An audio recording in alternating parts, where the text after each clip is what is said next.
Hi, I'm Tim Conaway, and I'm running for President of the United States. You know, humans are an unusual species.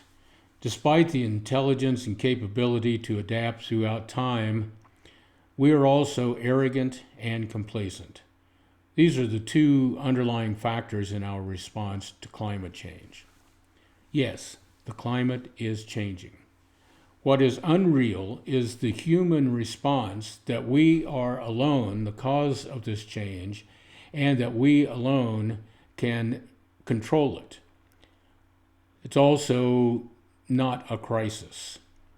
We believe that if we build a structure, that we have created permanence. We believe that because we have ravaged the planet for resources in the name of both profit and comfort, that we can undo our sins, often in a single swift stroke. Planet Earth changes all the time. The changes are often slow and imperceptible, with long periods of what appears to be stasis. But change is around us always. At some point, that slow, imperceptible change has gone on for long enough that we begin to notice it. You know, there have been several ice ages in Earth's recent history, say the past 200,000 years. Each ice age slowly receded, leaving behind rich and bountiful landscape.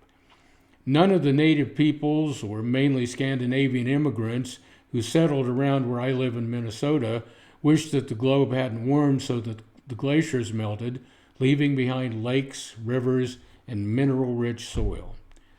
At one time, the harsh Sahara Desert was a lush near paradise of trees and arable land.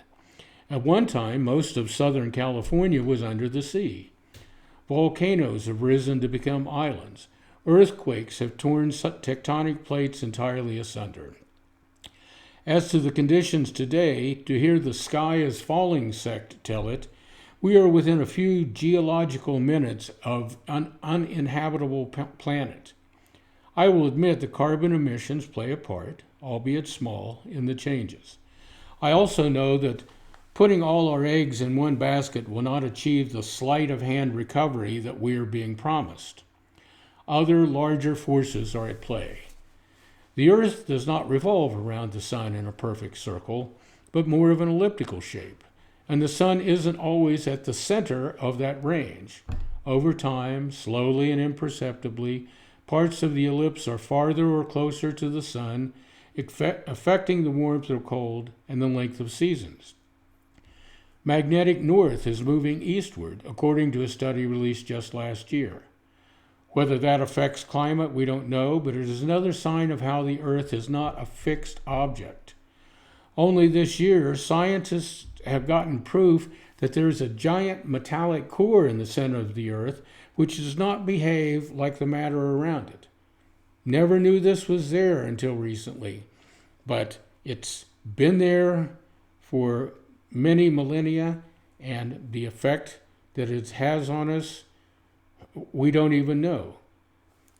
One thing is for sure, calling the natural changes in the Earth a crisis underscores the complacency that drives much of our thinking and denies our unfounded belief that we are in control.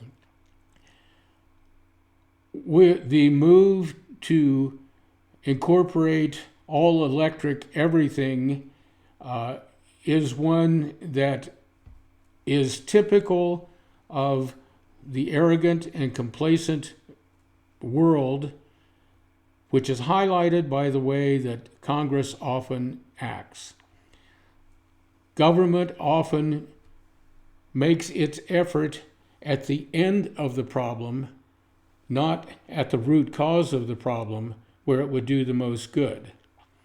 Flooding the earth with electric cars, and there is a cost in the corrosion and pollution that comes from mining the rare earth minerals necessary to do that, but flooding the earth with electric cars before we have upgraded and improved the electrical grid that will charge those cars is typical of working at the end of the problem instead of the root cause of the problem. I'm Tim Conaway. I'm running for President of the United States. I know how to lead. I know how to find the cause of problems, find a better path, find a way to implement changes, and then monitor and adapt those changes so that they will stick. You cannot take a big problem like climate change and just put a few high-level solutions out on the board and expect that to work. In fact, if you want to know how complex this situation is, there is a program created by Climate Interactive along with the MIT Sloan Sustainability Initiative that anybody can use. If you go to climateinteractive.org/en-ROADS, you go right to an area where it describes this program that's built on thousands of formulas that look at everything, geophysics to politics. It looks at business, industry, finance. It takes into account that every change that you try to make that has anything to do with the climate has some impact on some area.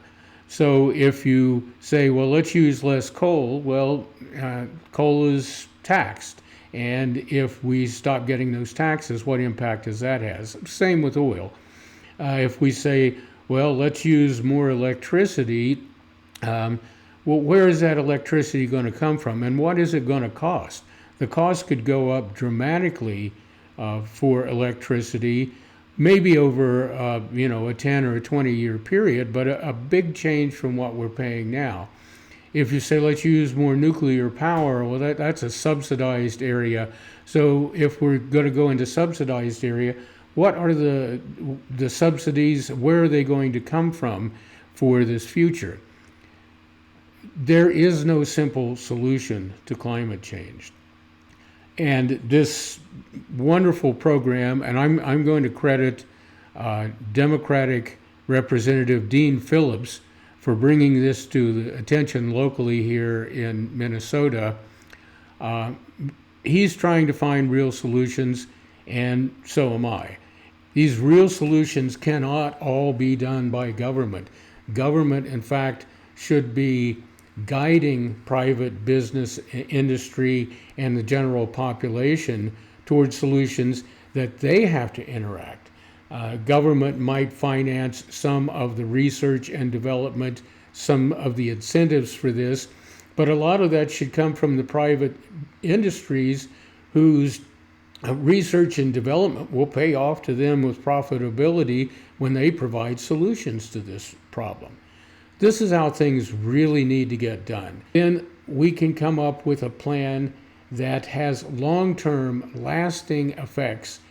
And because of that, that plan will stay around and we can build on it. It's a solid foundation for future development in these areas. We need to accept that natural changes are coming and begin a plan to adapt them. We must forgo the glaring mistake of legislating in or out one form of energy use over the other, particularly since we've neither legislated nor innovated the support system needed for these changes. This is how I like to approach problems. I'm Tim Conaway. I'm running for President of the United States. Keep it up.